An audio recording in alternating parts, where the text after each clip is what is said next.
السلام علیکم ورحمۃ اللہ وبرکاتہ۔ برسوں مولانا سلمان صاحب کی ایک کلپ نگاہ سے گزری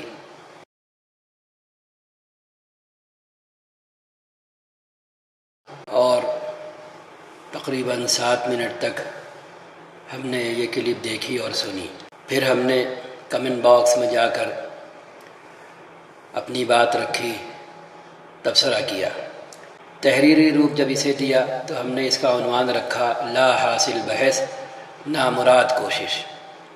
عنوان کا پہلا جز ہے لا حاصل بحث، کیونکہ یہ ایسی بحث ہے جس کا ہم سے، آپ سے، کسی سے، دنیا میں کسی سے بھی کوئی لینا دینا نہیں ہے۔ اس کے اپنے موقف کا، اس کے اپنے خیالات کا، رائے کا کوئی اثر پڑنے والا نہیں ان واقعات پر جو اس وقت ہو چکے۔ نامراد کوشش، ظاہر سی بات ہے، جب کوئی اثر نہیں پڑنے والا، کوئی لینا دینا نہیں ہے ہمارا ان واقعات سے، تو ہم جو کچھ بھی کریں گے، جتنا اچھلیں گے، جتنا کودیں گے اور لوگوں کی رائے بدلنے کی کوشش کریں گے تو یہ ہماری کوشش بامراد نہیں ہوگی۔ ہمیں اپنا مطلوبہ ٹارگٹ دنیا کی حد تک بھلے حاصل ہو جائے، لوگوں کو ورغلانے میں، ان کی ذہنیت بدلنے میں، سنی سے شیعہ بنانے میں وغیرہ وغیرہ، لیکن آخرت کے اعتبار سے یہ کوشش نامراد رہے گی، اور ہماری جد و جہد تگ و دو سے جو نتیجہ بھی نکلے گا نگیٹو، اس کا وبال بھی ہمارے سر آئے گا۔ اسی لیے ہم نے یہ شعر لکھا ہے، الجھے ہیں تیرے پاؤں ایک ایسی ڈور سے، الجھے ہیں تیرے پاؤں ایک ایسی ڈور سے، جتنی اسے سلجھاؤ گے اتنی الجھتی جائے گی۔ ہاں، اس میں جس نے اپنا پیر رکھا، اس میں جو الجھا، تو پھر وہ سلجھانے کی کوشش میں اپنے آپ کو اور دوسروں کو الجھاتا چلا جائے گا۔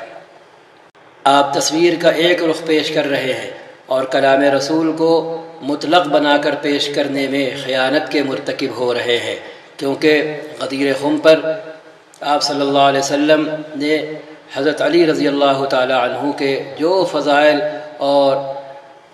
آپ کے مراتب بیان کیے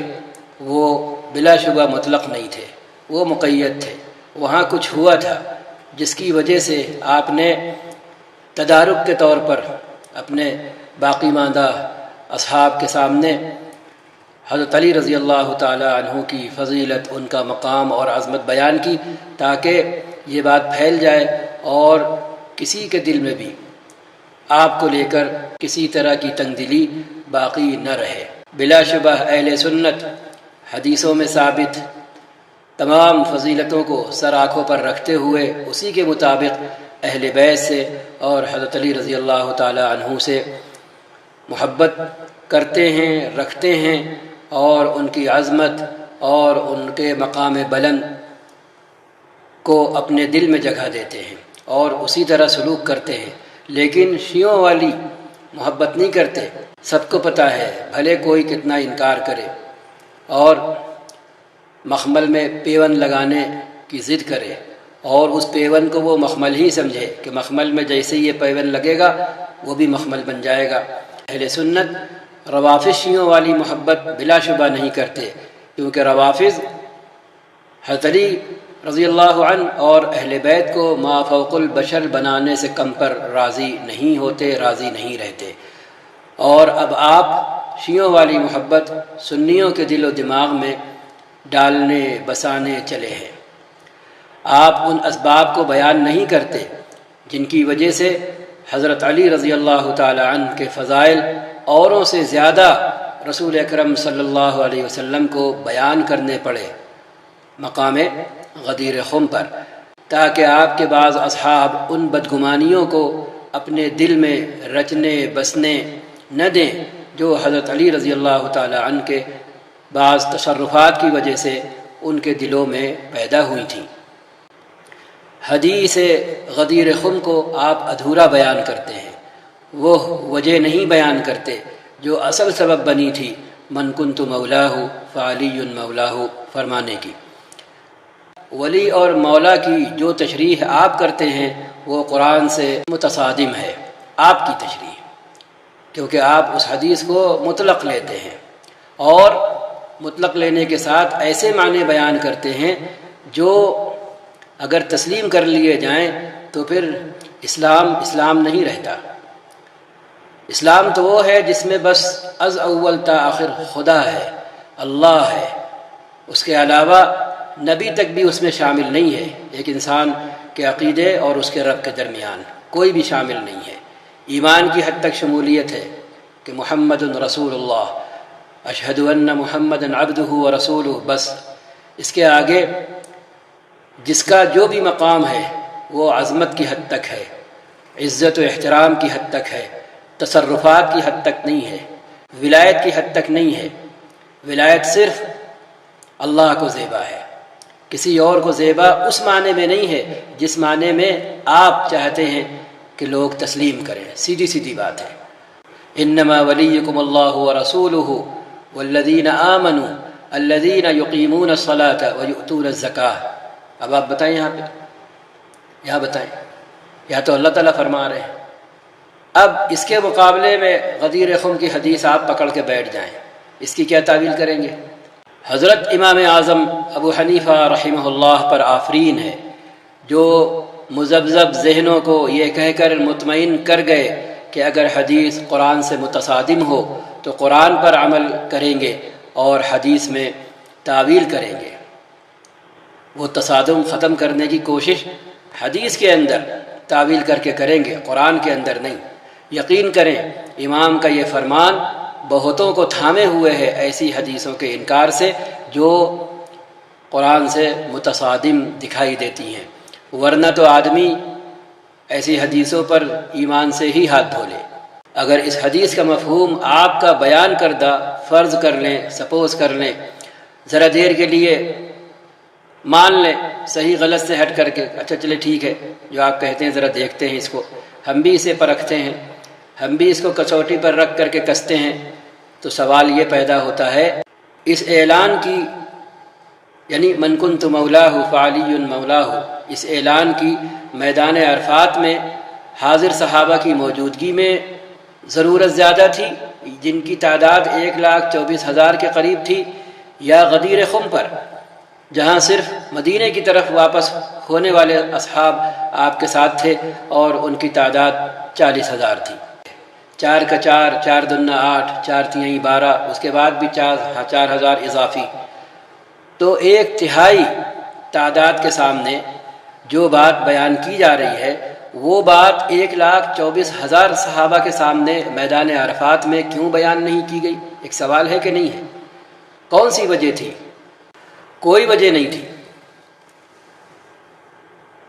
وجہ سامنے ہی غدیر خم پر آئی، تو اس کا تدارک آپ صلی اللہ علیہ وسلم نے فرمایا۔ آپ کو تفصیل سے دیکھنا ہو تو اسی چینل پر 2 ٹوک، اس چینل پر کلپ موجود ہیں، آپ دیکھ لیں۔ آپ صلی اللہ علیہ وسلم نے مجموعی تعداد نظر انداز کر کے 1,24,000 کی تعداد نظر انداز کر کے جزئی تعداد 40,000 کے سامنے کیوں اعلان کیا بھائی؟ کیوں اعلان کیا؟ حدیث میں آئے جملے اذکرکم اللہ فی اہل بیتی، اے لوگو میں تمہیں اللہ یاد دلاتا ہوں اپنے گھر والوں کے بارے میں، جیسے ہم دہائی دیتے ہیں اور اللہ کا واسطہ دیتے ہیں، وہی جملہ آپ صلی اللہ علیہ وسلم نے استعمال فرمایا کہ اپنے اہل بیت کے بارے میں میں تمہیں اللہ کا حوالہ دیتا ہوں، اللہ یاد دلاتا ہوں، اللہ کا واسطہ دیتا ہوں۔ اس سے بھی یہی بات ثابت ہوتی ہے کہ کچھ نہ کچھ وہاں ضرور ہوا تھا جس کا تدارک ضروری تھا، اور آپ صلی اللہ علیہ وسلم نے حضرت علی رضی اللہ تعالی عنہ کے مقام، منقبت، فضیلت کے بیان کی ضرورت سمجھی۔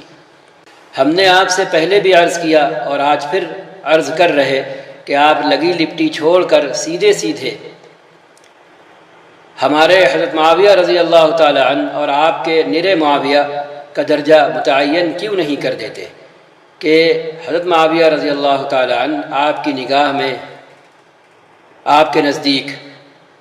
جنتی نہیں ہیں، کم سے کم اتنا کہہ دیں کہ کچھ بھی ہوں جنتی نہیں ہیں معاذ اللہ، اور اپنے جد امجد حضرت سیدنا حسن رضی اللہ تعالیٰ عنہ کے بارے میں بھی یہ واضح فرما دیں کہ وہ صلح کر کے غلط تھے، انہوں نے بہت بڑی غلطی کی جو حضرت معاویہ رضی اللہ تعالیٰ عنہ سے اور آپ کے لفظوں میں معاویہ سے انہوں نے صلح کی، انہیں یہ صلح نہیں کرنا چاہیے تھی، آپ ہوتے تو دنیا چاہے ادھر سے ادھر ہو جاتی لیکن آپ صلح ہرگز نہیں کرتے۔ اور ان کے بارے میں یہ حدیث نبوی نعوذ باللہ سراسر غلط، لغو، فضول اور بے اصل ہے، جو سیدنا حسن رضی اللہ تعالی عنہ کو صرف اس بنا پر دنیا میں بھی سید بناتی ہے کیونکہ آپ آگے چل کر مسلمانوں کی دو جماعتوں کے درمیان مصالحت اور صلح کا سبب بننے والے تھے۔ دھیان رہے، مسلمانوں کی دو جماعتوں کے درمیان آپ صلی اللہ علیہ وسلم نے دونوں فریقوں کے بارے میں اسلام اور ایمان کی گواہی دی، وہ واقعہ اور حادثہ رونما ہونے سے پہلے۔ اب آپ کو اس سے بھی تکلیف ہے تو آپ اس بارے میں بھی کہہ دیں دو ٹوک کہ بھئی یہ حدیث بھی سرے سے لغو اور غلط ہے۔ یہ سب آپ کرتے نہیں، بس اشاروں میں، کنایوں میں، دائیں سے بائیں سے ساری باتیں کرتے ہیں۔ بھئی دو ٹوک اپنا موقف واضح کر دیں آپ کہ بھئی میرا یہ ایمان ہے، تو دودھ کا دودھ اور پانی کا پانی الگ ہو جائے۔ جو لوگ ابھی نسبت حسینی کا پاس و لحاظ کر رہے ہیں، آپ کا تعلق آل رسول سے نسبی طور پر ہے،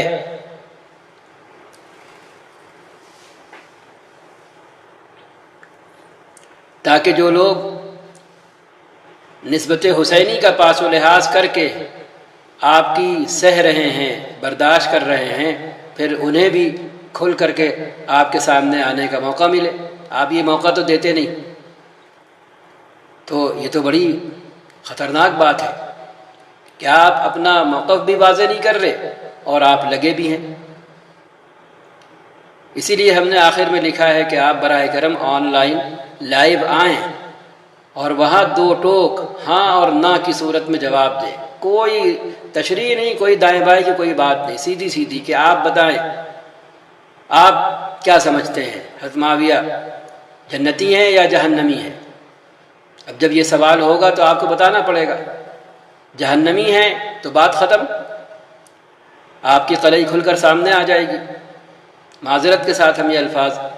بول رہے ہیں، بلکہ کسی قسم کی معذرت کی ضرورت بھی نہیں ہے۔ جو آدمی صحابی رسول کے ساتھ مسلسل گستاخی کرے تو وہ کسی قسم کے احترام کا مستحق ہو سکتا ہے، وہ صحابی رسول سے اوپر پہنچ سکتا ہے، لیکن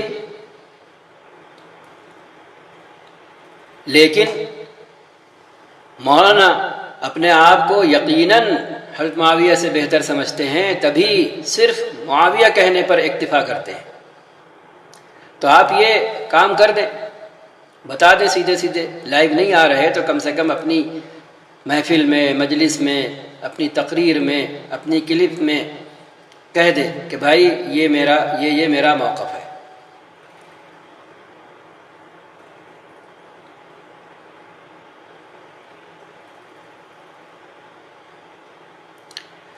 آپ قیل و قال کا انبار لگا دیتے ہیں، لیکن حضرت معاویہ اور حضرت حسن رضی اللہ عنہما وارضاہما کو لے کر دو ٹوک اپنا موقف بیان نہیں کرتے۔ خدا را یہ کر دیں تاکہ امت کے عوام اور عامی جنہیں علمی طور پر کچھ نہیں پتہ، اس ذہنی انتشار سے بچ جائیں کہ یار کیا ماجرا ہے یہ، کوئی کچھ کہہ رہا، کوئی کچھ کہہ رہا، آپ کچھ کہہ رہے، دوسرے کچھ کہہ رہے، تو مانے تو کس کی مانے؟ ایک کثیر تعداد ہے ایسے لوگوں کی جو بیچ میں کھڑی ہے، جو نیوٹرل ہے، جو صحیح بات کو سن کر اور سمجھ کر اپنے ذہن میں، دل و دماغ میں اپنا موقف طے کرنا چاہتی ہے۔ باقی رہے وہ جو آنکھ بند کر کے کہ آپ بہت بڑے مقرر ہیں، آپ بڑے بہادر اور جری ہیں، بس تو ان کی بات یہاں پر نہیں ہو رہی۔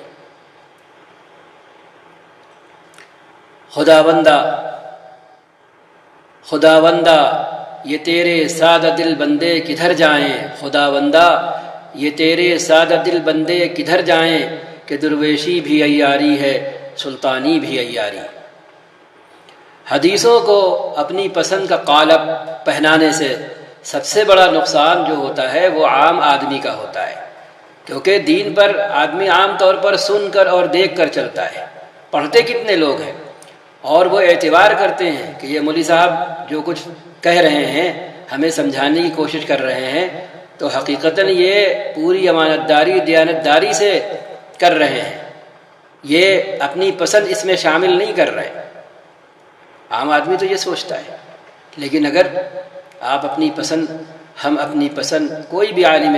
دین کی تشریح میں اپنی پسند کو انجیکٹ کر رہا ہے، اس کے اندر شامل کر رہا ہے، تو پھر وہ اس کی اپنی تشریح ہے۔ قرآن و حدیث وہ بات نہیں کہہ رہی، یا قرآن و حدیث وہ بات نہیں کہہ رہے۔ ایک مرتبہ کوفے میں حضرت علی رضی اللہ تعالی عنہ خطبہ دینے کے لیے کھڑے ہوئے۔ خطبہ دینے سے پہلے ہی لوگ آواز لگانے لگے، آپ تو کافر ہیں، آپ تو کافر ہیں، آپ تو کافر ہیں، خوارج۔ تو حضرت علی رضی اللہ تعالی عنہ نے ان سے پوچھا کہ بھائی میں کیسے کافر ہوں؟ تو انہوں نے کہا، مجمع نے کہا کہ ہم تھوڑی کہہ رہے ہیں، قرآن کہہ رہا ہے آپ کافر ہیں۔ تو آپ رضی اللہ تعالی عنہ نے قرآن منگایا منبر پر کھڑے کھڑے، اور قرآن کو کھولا، اس کے ورق پلٹے، کبھی کہیں سے کبھی کہیں سے کبھی کہیں سے، پھر تھوڑی دیر کے بعد فرمایا کہ بھئی قرآن تو کچھ بھی نہیں کہہ رہا ہے، قرآن تو خاموش ہے۔ اگر یہ مثال حضرت علی رضی اللہ تعالیٰ عنہ کی سامنے رہے تو ہم ہزار بار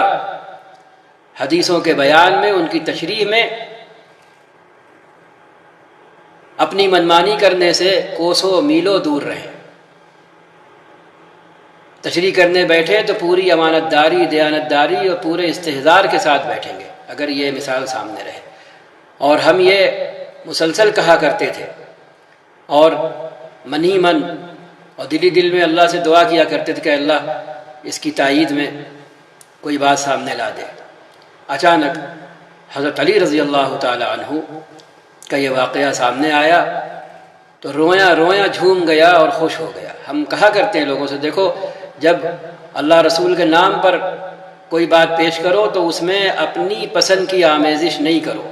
من و عن اسی طرح وہ بات پیش کرو، کیونکہ اب تم مس گائیڈ نہیں کر سکتے، اب تم اپنی پسند ٹھونس نہیں سکتے، کیونکہ اب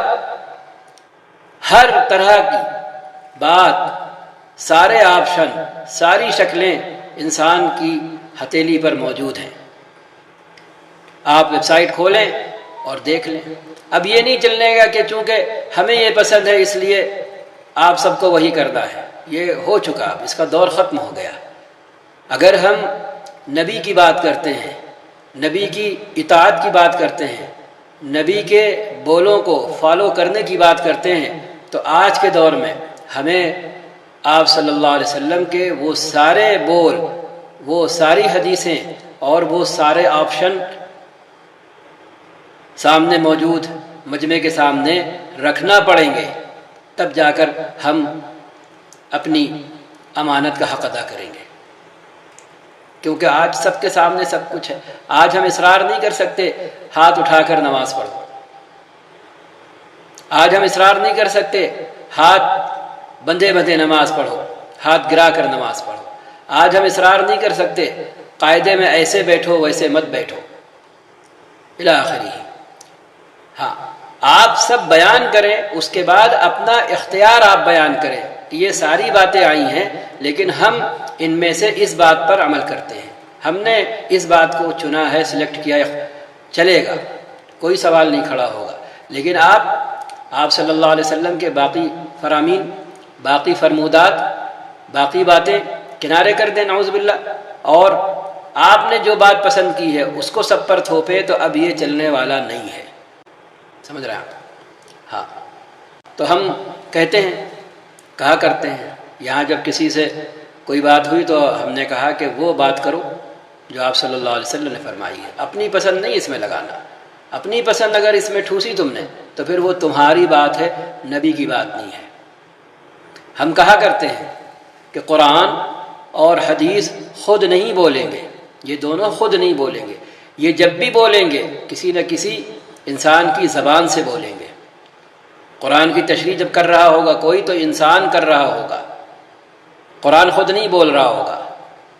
حدیث کی تشریح جب کوئی کر رہا ہوگا تو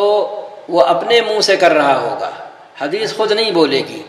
تو یہیں پر وہ ساری دیانت داری، امانت داری اور استحضار مطلوب ہوتا ہے کہ اگر تم اللہ رسول کی طرف آنے کی دعوت دے رہے ہو، اپنی طرف نہیں، تو پھر وہ ساری باتیں بیان کرو جو کسی ایک مسئلے میں آپ صلی اللہ علیہ وسلم سے ثابت ہیں، تاکہ مجمع کا علم بھی بڑھے، اور پھر اس کے ذہن سے سوال بھی ختم ہو جائے گا کہ آپ رفع یدین کیوں کرتے ہیں یا رفع یدین کیوں نہیں کرتے ہیں، آپ زور سے آمین کیوں نہیں کہتے، آپ دھیمے سے آمین کیوں کہتے ہیں، آپ تشہد میں ہاتھ اس طرح کیوں موڑتے ہیں، انگلی اس طرح کیوں اٹھاتے ہیں، قاعدہ اس طرح کیوں کرتے ہیں۔ ان سارے سوالوں کا جواب انسان کو مل جائے گا جب ہم اس کے سامنے آپ صلی اللہ علیہ وسلم کے سارے طریقے رکھ دیں گے، تو یہ ہوگا دین۔ اور اگر ہم نے باقی سارے طریقے چھپا کر صرف ایک طریقہ جو ہم نے اختیار کیا، پسند کیا ہے، وہ بتا رہے ہیں اور کہہ رہے ہیں بس یہی ہے، تو یہ آج کے دور میں علمی خیانت کہلائے گی، کیونکہ آج سب کچھ ایک ہتھیلی پر موجود ہے۔ سب کچھ بھی چیک کرنا ہو، دیکھنا ہو، کھولو۔ اللہ ان لوگوں کو کروٹ کروٹ چین و سکون بخشے، حاضر ہیں تو ان کے علم میں برکت دے، جنہوں نے یہ کام کر کے سب کچھ آن لائن رکھ دیا ہے کہ لو دیکھ لو۔ تو اب اپنی پسند نہیں چلنے کی، تو اس کا اپنی پسند چلانے کا سب سے بڑا نقصان یہ ہوتا ہے کہ آدمی دین سے مربوط نہیں ہو پاتا، وہ لوگوں سے مربوط ہو جاتا ہے۔ مولانا بھی یہی کر رہے ہیں، اور لوگ آپ کے ہمنوا، آپ کے احباب، آپ کے پرستار بالکل صم بکم عمیون بن کر آپ کے پیچھے اور آپ کی تائید میں رواں دواں ہیں۔ دوسروں کی بات ان لوگوں کی سمجھ میں نہیں آتی، ان کے پاس بس ایک لفظ ہے آنکھ بند کر کے کہنے کے لیے، ارے یہ تو ناسبی ہے، ارے یہ لوگ تو ناسبی ہیں۔ مولانا بھی یہی رٹ لگا رہے ہیں۔ آپ جس انداز سے صرف معاویہ کہتے ہیں، آگے پیچھے نہ سابقہ لگاتے ہیں، نہ لاحقہ لگاتے ہیں، نہ حضرت کہتے ہیں، نہ رضی اللہ عنہ کہتے ہیں، صرف معاویہ، سابقے اور لاحقے کے بغیر، اس سے یقین ہوتا ہے کہ آپ خود کو ان سے برتر سمجھتے ہیں۔ تردید کریں اس بات کی، اگر برتر نہیں سمجھتے ہیں تو تردید کریں، جب تردید کریں گے تو آپ یقیناً حضرت یا رضی اللہ تعالی عنہ لگائیں گے، اور یہ خود آپ جانیں، آپ ان کو مومن صحابی کی فہرست میں رکھتے ہیں یا آپ کی اپنی اختراع کے مطابق منافق صحابی سمجھتے ہیں، اسے بھی واضح کر دیں تو پوری امت پر اور ملت ہندی پر بڑا احسان ہو۔ اسے بھی آپ دو ٹوک انداز میں واضح کر دیں کہ بھئی حضرت معاویہ رضی اللہ تعالی عنہ ہمارے لفظوں میں اور نرے معاویہ آپ کے لفظوں میں مومن صحابیوں کی فہرست میں ہیں یا منافق صحابیوں کی فہرست میں ہیں، یہ بیان کر دینا۔ یہ گول مول کہ بھائی سب گول مال ہے تو اس سے تو کام نہیں چلے گا، اس سے تو آپ خود گول مال ہو جائیں گے، آج نہیں تو کل، کل نہیں تو پرسوں۔ اگر ہم اور باقی دوسرے لوگ آپ کو بھی صرف تم سے پکارنے لگے، یہ آ رہی وہ بات، آپ اگر ایک صحابی رسول کو نرا معاویہ کہہ سکتے ہیں تو ان کے مقابلے میں آپ کی کیا حیثیت ہے؟ کچھ بھی نہیں ہے۔ تو آپ کو بھی تو نرا سلمان کہہ کے مخاطب کیا جا سکتا ہے کہ گھر پہنچیں اور آواز لگائیں، سلمان باہر آؤ، تھوڑا سا کام ہے تم سے۔ اگر ہم اور باقی دوسرے لوگ آپ کو بھی صرف تم سے پکارنے لگیں اور مولانا سلمان صاحب، سید سلمان حسینی ندوی وغیرہ وغیرہ کی جگہ صرف سلمان کہیں تو کیا بیتے گی آپ پر اور آپ کے حاضر باش بیٹوں پر، آپ کے وہاں بیٹھے ہوئے دوسرے ہم نواؤں پر کیا بیتے گی؟ وہ برداشت کر لیں گے ٹھنڈے پیٹ؟ یہ جھگڑا شروع کر دیں گے، کہنے والے کو نکال باہر کریں گے۔ آپ کے چہرے کی رنگت نہیں بدلے گی، ان سب کے چہرے کی رنگت نہیں بدلے گی، سب ٹھنڈے پیٹ ہضم کر لیں گے، لیکن آپ جو کہیں آپ کو کھلی چھوٹ ہے۔ آپ کے مداح، آپ کے ہمنوا سبھی ٹھنڈے پیٹ معاویہ کہنا سہ لیتے ہیں، ان پر کوئی اثر ہی نہیں ہوتا۔ کیوں؟ کیونکہ ان کے دل و دماغ میں وہی بات بیٹھ گئی ہے جو آپ نے بٹھانا چاہی ہے۔ ذرا سلمان کہنے کا تجربہ کرنے کی اجازت دیں تو اس مرتبہ حاضری پر اور ابھی فی الحال سوشل میڈیا پر سلمان سلمان کر کے مخاطب کرنا شروع کیا جائے، پھر آپ کی اور آپ کے یہاں حاضر باشوں کی بدلتی رنگت اور چہرے کے اتار چڑھاؤ کیمرے میں قید کر کے دنیا کے سامنے پیش کیے جائے، تاکہ دنیا بھی دیکھے آپ کو، آپ کے بیٹوں کو اور آپ کے احباب کو، آپ کے ہم نواؤں کو کہ خود اپنے لیے کیا کچھ پسند اور حضرت معاویہ کے لیے صرف معاویہ کہنا پسند۔ ہم نے آپ کی خدمت میں عرض کیا ہوا ہے کہ خدارا آپ امت کو اور خاص طور پر اہل سنت کو، جن کے عوام اور عامیوں کو آپ تشیع سے آلودہ کرنے چلے ہیں، یہ بتا دیں کہ اللہ میاں نے حضرت علی اور حضرت حسن بنام حضرت معاویہ رضی اللہ تعالی عنہ اجمعین اور حضرت حسین رضی اللہ تعالی عنہ بنام یزید کے تنازع کا نتیجہ ہولڈ کر رکھا ہے، موقوف کر رکھا ہے آپ کے وہاں پہنچنے تک، اور اللہ تعالیٰ کو انتظار ہے کہ بھائی سلمان آئیں تو فیصلہ کیا جائے ان سب کے درمیان، ورنہ تو وہ خفا ہو جائیں گے تو پھر کیا کیا جائے گا؟ پھر کیا کیا جائے گا بھائی؟ ہاں، اگر وہ اڑ گئے اور کھڑے ہو گئے کہ نہیں اللہ میاں آپ کا یہ فیصلہ ہمیں پسند نہیں ہے۔ ہم نے آپ کی خدمت میں عرض کیا ہوا ہے کہ خدارا آپ امت کو اور خاص طور پر اہل سنت کو، جن کے عوام اور عامیوں کو آپ تشیع سے آلودہ کرنے چلے ہیں، یہ بتا دیں کہ اللہ میاں نے حضرت علی اور حضرت حسن بنام حضرت معاویہ رضی اللہ تعالی عنہ اجمعین اور حضرت حسین رضی اللہ تعالی عنہ بنام یزید کے تنازع کا نتیجہ ہولڈ کر رکھا ہے، موقوف کر رکھا ہے، اور آپ کے پہنچنے کا اللہ تعالیٰ کو انتظار ہے کہ سلمان آئیں تو قضیہ چکایا جائے، آپ پہنچیں تو فیصلہ کریں، پھر حضرت معاویہ اور یزید کو آپ کی خواہش کے مطابق جہنم رسید کریں، تب جا کر کے آپ کو سکون ملے، دلی سکون۔ اگر آپ کی ایسی خواہش نہیں ہے، ٹھیک ہے، آپ کے دل و دماغ کے کسی گوشے اور نہا خانے میں بھی یہ خواہش نہیں ہے، چاہت نہیں ہے کہ حضرت معاویہ واصل جہنم ہو، نعوذ باللہ من ذالک، تو پھر آپ ہی بتائیں کہ آپ کی یہ ساری تگ و دو اور یہ ساری بحث لا حاصل ہے کہ نہیں؟ اس سے آپ کو پھر کیا ملنے والا اور کسی کا کیا بگڑنے والا؟ آپ کو یقیناً اس آیت پر اعتبار نہیں ہے، تلک امۃ قد خلت لہا ما کسبت ولکم ما کسبتم، ان کا کیا ان کے ساتھ، تمہارا کیا تمہارے ساتھ، ولا تسألون عما كانوا يعملون، وہ جو کچھ کر کے چلے گئے ہیں ان کے بارے میں تم سے سوال نہیں ہوگا۔ صفحہ نمبر 134 اور صفحہ نمبر 141 پر آخری آیت کے طور پر یہ دونوں آیتیں آئی ہوئی ہیں، لیکن آپ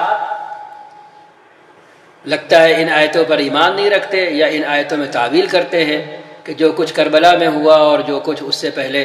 حضرت علی اور حضرت معاویہ رضی اللہ تعالی عنہما کے درمیان ہوا، یہ واقعات ان آیتوں میں نہیں سماتے، ان آیتوں کا ان واقعات سے تعلق نہیں ہے، جبکہ مطلق آیت ہے کہ پہلے کے لوگ جو کچھ بھی کر گئے ہیں دوسروں سے کسی اور کا لینا دینا ہے ہی نہیں، ہر آدمی اپنے کیے کا مکلف ہے۔ آپ جو کچھ کر رہے ہیں اس کے جواب تیار کریں۔ وہاں جو کچھ ہو چکا، اس وقت جو کچھ ہو چکا، ان کے نتائج کا اور ان کے فیصلے کا، ان پر حکم لگانے کا کسی کو بھی کوئی اختیار نہیں ہے، اور لاکھ جتنی وہ تگ و دو کرے، کوشش کرے، اچھلے پھاندے، نتیجہ نہیں بدلنے کا، کہ وہ ہو چکا، وہ معلق نہیں ہے، وہ ہولڈ نہیں ہے، وہ ابھی ایسے ہی نہیں پڑا ہوا ہے۔ تو آپ کو یقیناً اس آیت پر اعتبار نہیں، تبھی آپ اپنی کسوٹی پر ان سب حضرات کو کسنے میں لگے ہیں، معاویہ ایسے، یزید ایسا، فلانا ایسا، دھماکہ ویسا، الی آخری۔ تو یہ سب آپ کریں، آپ کہیں سے بھی مجروح نہیں ہو سکتے، کیونکہ آپ مجروح پروف ہیں، آپ پر کوئی جرح نہیں ہو سکتی۔ آپ ان محدثین سے بھی بڑھ کر ہیں جن کو دوسرے محدثین نے مروت کے خلاف کام کرتے دیکھا تو ان کو ساقط الاعتبار بنا دیا، ان کی ثقافت ختم کر دی، ان کو مجروح راویوں میں شامل کیا، عدالت ان کی ختم کر دی۔ لیکن آپ کی عدالت جرح پروف ہے، آپ کچھ بھی کریں، آپ کی ثقافت، آپ کی فضیلت، آپ کی شان محدثی، سب کچھ سلامت، سب کچھ کرنے کے باوجود۔ عجیب ہے، آپ کے دوہرے معیار کی یہ انتہا ہی تو ہے کہ خروج کے حق میں جن امام اعظم ابو حنیفہ نعمان بن ثابت رحمہ اللہ کی تائید کی پذیرائی کرتے، تعریف کرتے، آپ نہیں تھمتے دور مشاجرت کے حادثات کے بارے میں،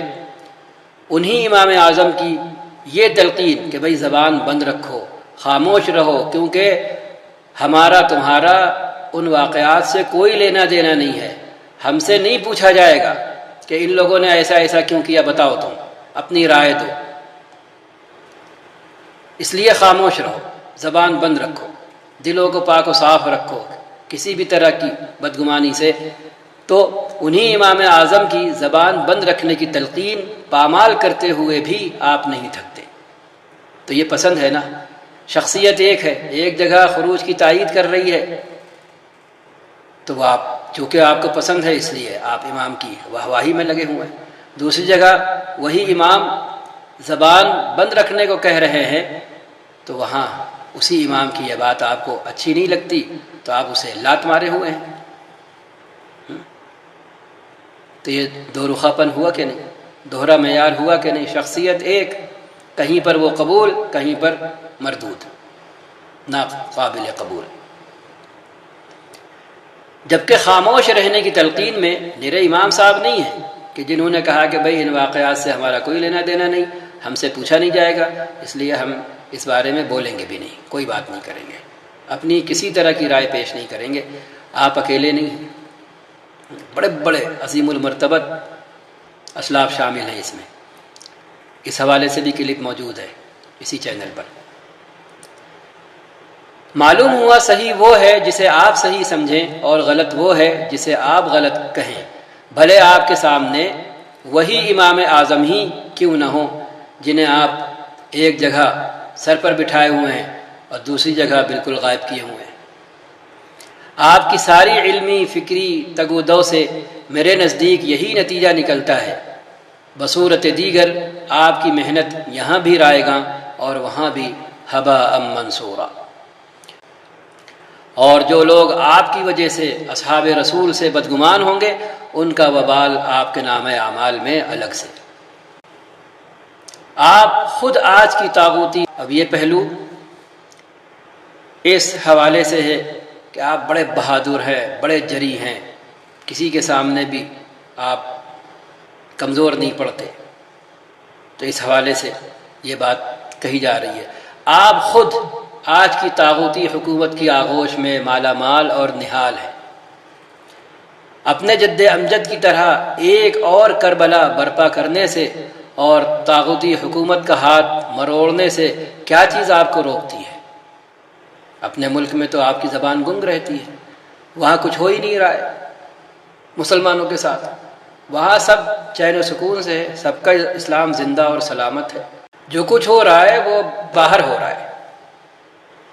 باہر ہو رہا ہے۔ اس لیے جب بھی بولنا ہے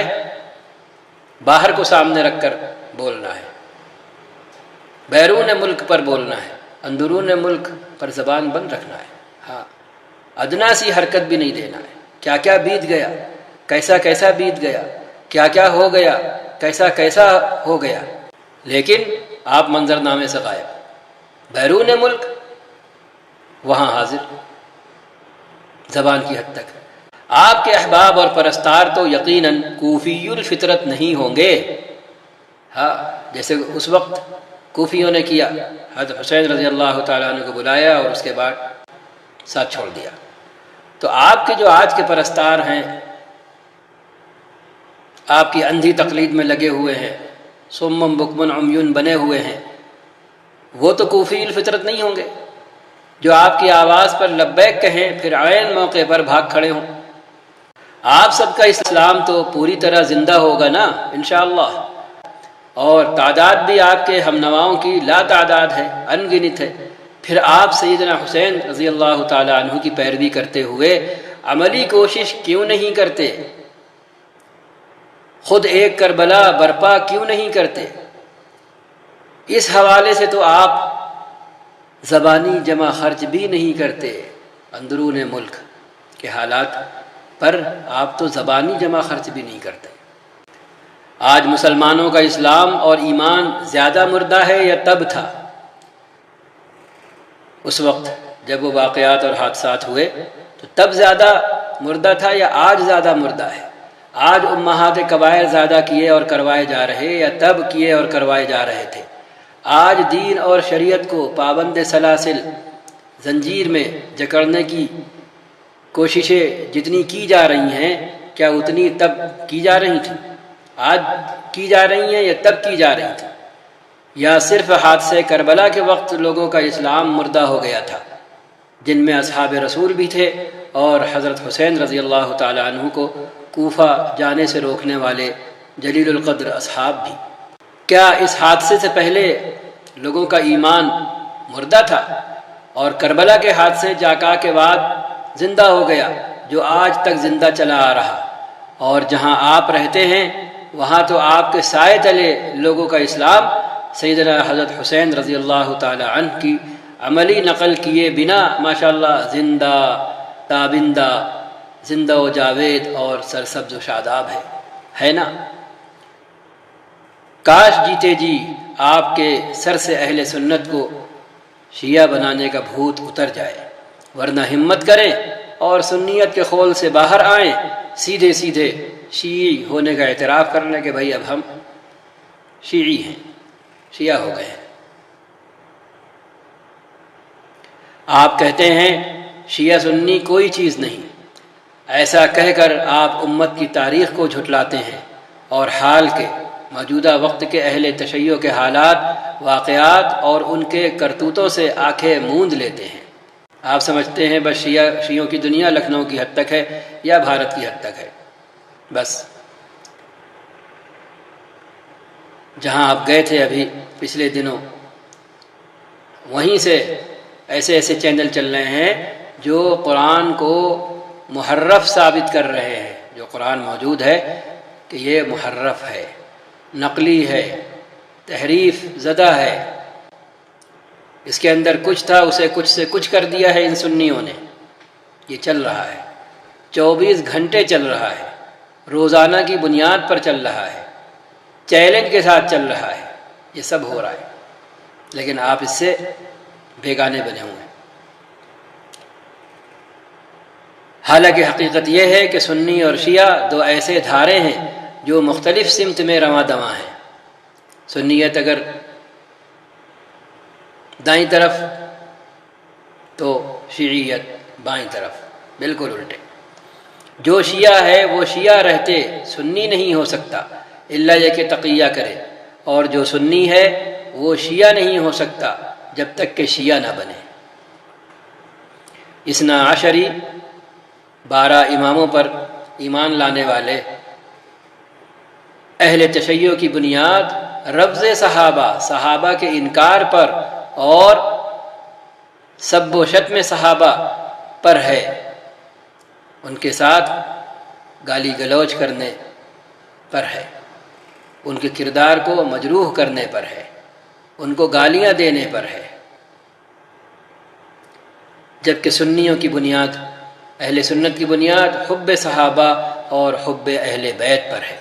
یہ دو الگ الگ دھارے ہوئے نا کہ ایک دائیں بہہ رہا تو دوسرا بالکل ان کے برعکس بائیں بہہ رہا۔ آپ شیعہ سنی اتحاد اور وحدت کا پرچار کر رہے، آپ کو پتہ بھی ہے کہ اہل تشیع کے چینلوں پر زور و شور سے روزانہ کی بنیاد پر اور چیلنج کے ساتھ قرآن کریم کے محرف ہونے، نقلی ہونے کا پروپیگنڈا چل رہا ہے، لیکن اس بارے میں آپ کے لب خاموش ہیں۔ آخری بات، آپ خدا را ایک بار لائیو آ جائیں اور یہ سوال اور ان جیسے دوسرے سوال صبر و تحمل سے ہم کو اور دوسرے لوگوں کو کرنے دیں، سائل کو اپنی بات پوری کرنے دیں، اسے من موافق نہ پا کر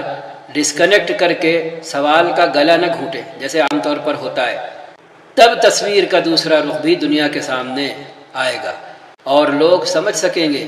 کہ آپ نے جو مہم سر کرنے کی ٹھانی ہے وہ کس قدر دنیاوی اعتبار سے بھی لغو اور اخروی نتیجے کے اعتبار سے کس قدر فضول، لیکن شکوک و شبہات اور اصحاب رسول اور خاص طور پر حضرت معاویہ رضی اللہ تعالی عنہ کے خلاف بغض و عناد پیدا کرنے کے اعتبار سے کس قدر خطرناک ہے، جس سے اچھوں کی سوچ میں خلل پڑ رہا ہے اور پڑتا رہے گا۔ بغض صحابہ جنم دے کر لوگوں کی آخرت کھوٹی کر رہا اور کرتا رہے گا۔ اللہ کرے آپ اس طرح کے کام کرنے سے بچ جائیں۔ باقی مزید اس چینل پر دیکھا جا سکتا ہے، اور اول آخر بات یہ ہے کہ جو بہکا ہوا ہو اسے تو سمجھایا جا سکتا ہے، جیسے کہا جاتا ہے جو حقیقتاً سو رہا ہو اسے جگایا جا سکتا ہے، حقیقتاً جاگ رہا ہے لیکن سونے کی ایکٹنگ کر رہا ہے، اسے آپ جگا نہیں سکتے۔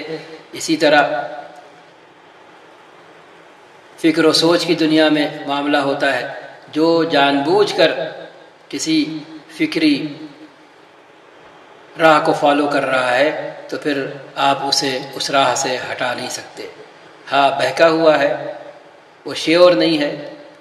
کنفیوز ہے، اسے تو آپ شیور کر سکتے ہیں، لیکن جو جان بوجھ کر کوئی راہ چل رہا ہے تو آپ اسے ہٹا نہیں سکتے، الا یہ کہ اللہ تعالیٰ اس کے دل میں ڈال دیں اور اس کے دل کی کایا پلٹ کر دیں تو الگ بات ہے، کیونکہ اللہ مصرف القلوب ہیں اور مقلب القلوب ہیں۔ کسی وقت بندے کی کسی نہ کسی بھلائی کو سامنے رکھ کر وہ اس کے ساتھ بھلائی کا معاملہ کر سکتے ہیں۔ وآخر دعوانا ان الحمد للہ رب العالمین۔ السلام علیکم ورحمۃ اللہ وبرکاتہ۔